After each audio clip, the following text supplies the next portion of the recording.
Welcome to Books for Success. Today we're delving into The Wisdom Within Shift by Ethan Kross. Shift is a comprehensive science-based guide to managing, and maybe even mastering, your emotional light. It outlines what emotions are, why they matter, and how they can be tangibly harnessed to help, not hinder, you in pursuit of a well-lived life. Before we begin, subscribe and ring the bell for notifications if you want to keep receiving the knowledge of book summaries about health, wealth, love, psychology, and much more. Please don't hesitate to drop your book suggestions for us to summarize. Also, you can use this video as an audiobook summary. Let's grow and succeed together. What's in it for me? Learn to manage and maybe even master your emotional life. Have you ever experienced having your emotions soar to euphoric heights one day, and then nosedive the next, leaving you feeling like you're strapped into a roller coaster you never signed up to ride? Emotions are complex things. Sometimes they're loud and insistent, demanding immediate attention and action. Other times they bubble away beneath the surface, subtly shaping and steering your choices. In either case, your emotional life colors how you view the world. Emotions influence your decisions, large and small, and shape your relationships, often without your full recognition or permission. Yet most of us never learn how to guide these powerful inner forces with intention. The good news is calibrating our emotional experiences is a capacity everyone can learn, and it's never too late to start. By using simple, practical, readily accessible tools, you can develop the skill set to steer the roller coaster, so to speak, rather than passively react to each twist and turn. In this summary, you'll discover how to do just that. We'll cover 6 main ideas to help build your toolkit. Grasping the core nature of emotions, using your senses to swiftly nudge or elevate how you feel, shifting your attention to zoom in or out as needed, crafting physical environments that encourage calm or spark creativity, navigating social influences to maintain a balanced mind, and creating a structured plan to make positive changes stick. Keen to learn how to manage, and maybe even master, your emotional life? Then let's dive in. Chapter 1. We can't avoid emotions, but we can shift them. Emotions permeate every aspect of human existence, guiding our choices from small daily routines to significant life decisions. While they can occasionally be quiet, like faint background music, they can also surge to the forefront, making it difficult to envision feeling any other way. Regardless of how they manifest, emotions are indispensable. They serve as signals that assist us in navigating relationships, interpreting experiences, and responding to unexpected events. Before we delve into how to manage them effectively, we must first dispel a common misconception: the belief that emotional feelings are the opposite of rational thought. In reality, feelings and thoughts are inextricably intertwined. Physical sensations, such as a racing heartbeat or a lump in the throat, necessitate cognitive processing for us to comprehend them. Together, these two distinct components unite to form an emotional response. It's also crucial to remember that, from an evolutionary perspective, emotions aren't a flaw, they're a feature. Emotions prompt us to flee danger, seek comfort, and savor triumph. Even so-called negative emotions, like sadness, anger, and guilt, can be beneficial, alerting us that something requires our attention or a change in approach. The question, then, is how to prevent emotions from overwhelming us or lingering longer than necessary. While we can't stop emotions from arising any more than we can stop the sun, we can influence whether they intensify or diminish. This is where emotion regulation comes into play.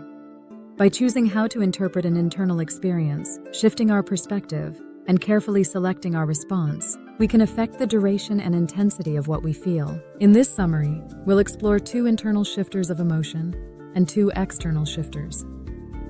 Although few of us were ever taught how to wield these tools wisely, they will likely seem familiar. You might have used 1 or 2 in the past month without realizing the science behind them. However, before we explore these, let's take a moment to discuss an important point. Emotion regulation is not about striving to eliminate life's storms in favor of sunshine. Instead, it's about developing the capacity to appreciate, adapt to, and pivot from whatever weather system comes our way. Additionally, some of us may benefit from complementary support from licensed professionals or prescribed medication. Regardless, Emotion regulation begins with recognizing that you have more influence over your emotions than you may have been led to believe, and equipping yourself with the tools below to utilize as needed. Chapter 2: Internal Shifters, Senses. We will start our exploration with the first internal shifter, senses. For thousands of years, humans have relied on sensory experiences to sculpt their emotional lives. Yet few realize just how powerful these channels can be for shifting moods in an instant. You can think of your senses as internal switches. When triggered, they feed signals into the brain, which then links these impressions to emotional responses. Over time, this process forms feedback loops that become habits, allowing you to quickly recognize and respond to important cues. Intense emotional experiences act like glue in this cycle, ensuring that especially meaningful or dangerous situations become especially sticky, meaning you act quickly the next time a similar scenario arises. Unlike techniques that demand conscious effort, such as reframing negative thoughts or suppressing harmful impulses, sensory-based strategies largely work on the subconscious level. A calming melody can bring relief before you've even begun to question why you feel anxious, and a bracing scent can energize you before your brain suggests another cup of coffee. Psychologists often point to an underlying principle known as the law of least work, which states organisms, us included, will favor conserving energy wherever possible. This is one reason why tapping into the internal shifter of your senses is such a good place to start. It requires very little work for very meaningful reward. Of course, as you've likely experienced, that same efficient process can lead your senses to pull you in less rewarding directions. For example, in the moments before going to sleep, feelings of adrenaline, anxiety, and action, responses might be useful in an emergency, are less helpful. The trick lies in intentionally curating your sensory inputs, so you're not at their mercy. Returning to our pre-sleep example, perhaps you know that the sound of waves lapping a shoreline summons a sense of peace and relaxation.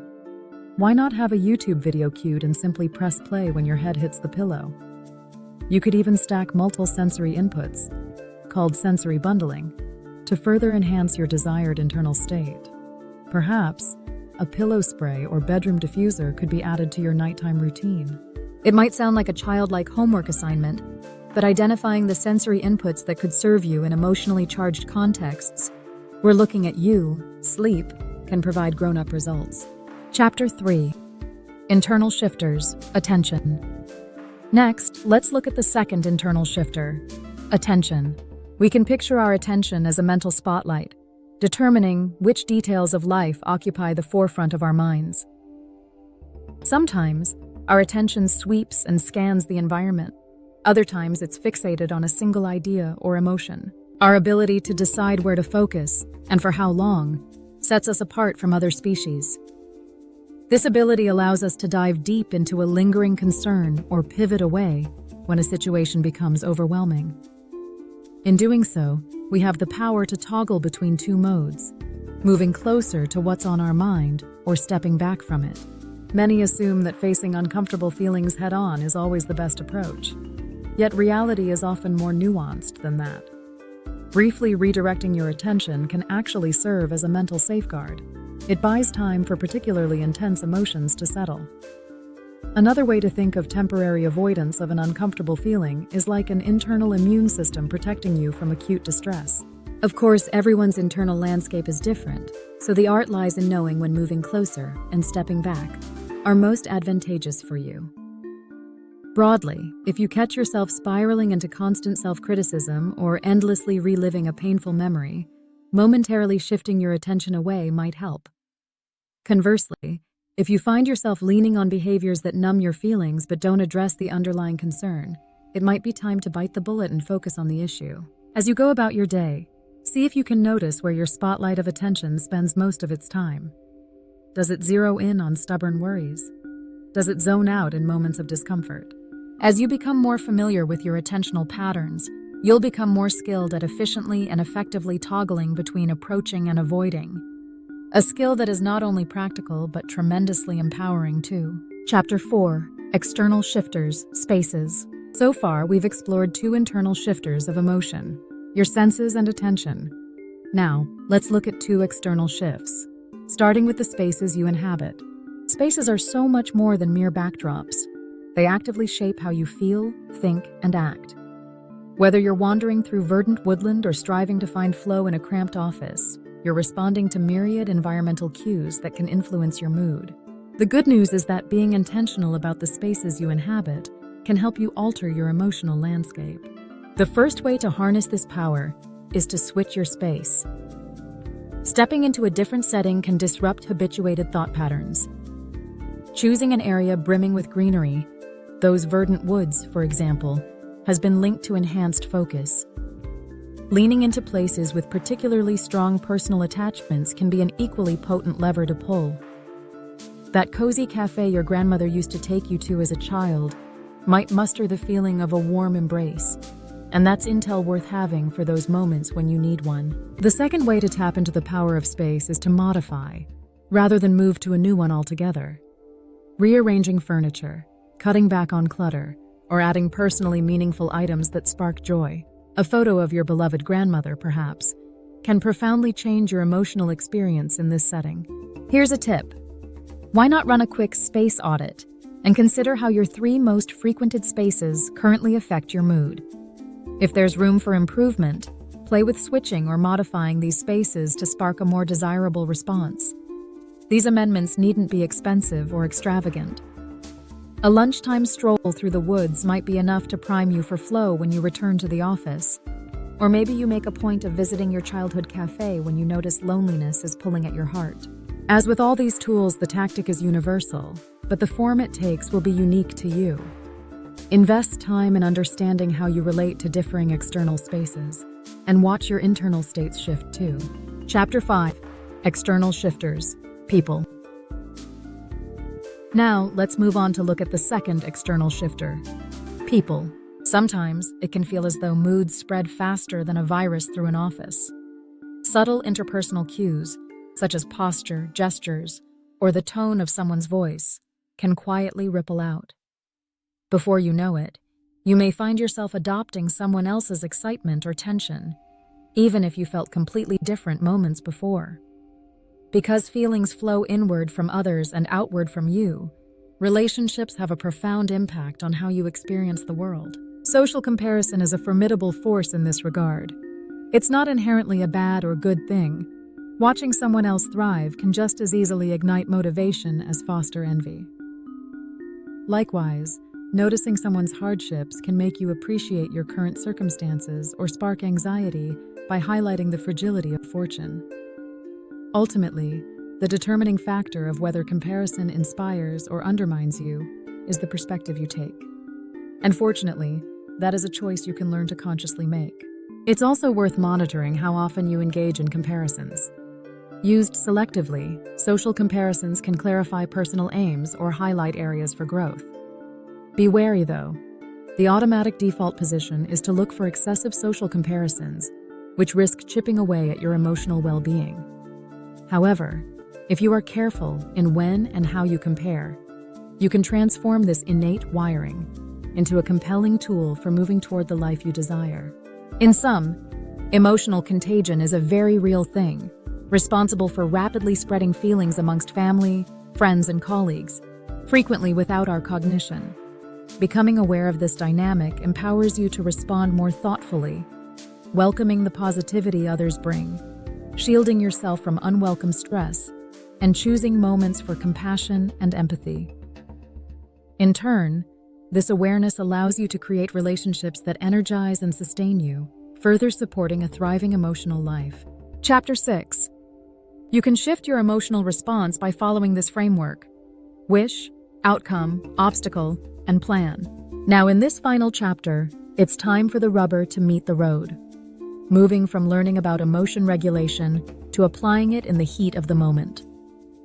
The gap between theory and practice can sometimes feel mighty wide, but fortunately, research has equipped us with a framework to help bridge the divide. In the psychological sciences, this framework is known as the marriage of mental contrasting and implementation intentions. In our daily lives, we can remember this framework by the acronym WOOP: wish, outcome, obstacle, and plan. First, name a heartfelt wish, something personally or professionally meaningful to you. For example, becoming a more present parent or more collaborative colleague. Next, envision the rewarding outcome you anticipate as a result of fulfilling this wish. For the parent, this could be picturing a close, lifelong relationship with your children, even through their teens. For the professional, this could be the ambition for promotion or simply enjoying your day-to-day experience more. Then, pinpoint what is likely to be your main obstacle to reaching this outcome. Parents and professionals alike could cite an overwhelming schedule, for instance. Finally, craft a plan using an if-then statement. If I run into this obstacle, then I'll take this outcome-aligned action. So the parent might plan, if I'm tempted to skip family dinner to catch up on work, I'll make a clear to-do list for tomorrow, then join my kids in savoring our meal. Similarly, the professional might plan, if I find myself irritable after an unnecessarily long meeting, I'll go out of my way to identify and compliment a colleague's worthwhile contribution. The power of WOOP lies in its pairing of creativity with pragmatism, translating vague but sincere aspirations into a detailed plan of attack. Remember, even the most perfectly designed emotional shifts won't always work perfectly. You need to accept that road bumps will inevitably appear and deciding how to navigate them in advance. With time and repetition, you'll develop ever better responses to even the toughest problems, and you'll find yourself becoming more resilient when things go wrong.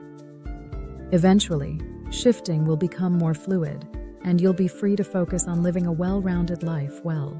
Final words. In this summary, you've learned that you have far more influence over your emotions than you might suspect. Your emotional life doesn't have to feel like an unpredictable roller coaster ride.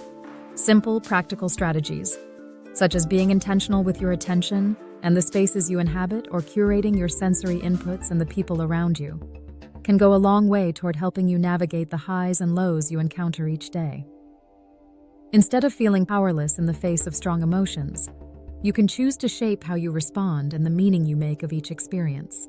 Remember, the aim is to develop the capacity to deftly shift between emotional states, not just turn up the volume on the positive feels or turn down the volume on the negative vibes. A well-rounded life will sweep the expanse of the emotional spectrum, and a well-lived life will entail managing these internal experiences, not having them manage you. Thanks for being part of our insightful voyage. If our summary piqued your interest, we encourage you to dive into the complete book for a deeper understanding. Don't forget to like this video, subscribe for more content if you're new here, and share it with others who might find it valuable. Keep on reading, discovering, and advancing until our next adventure.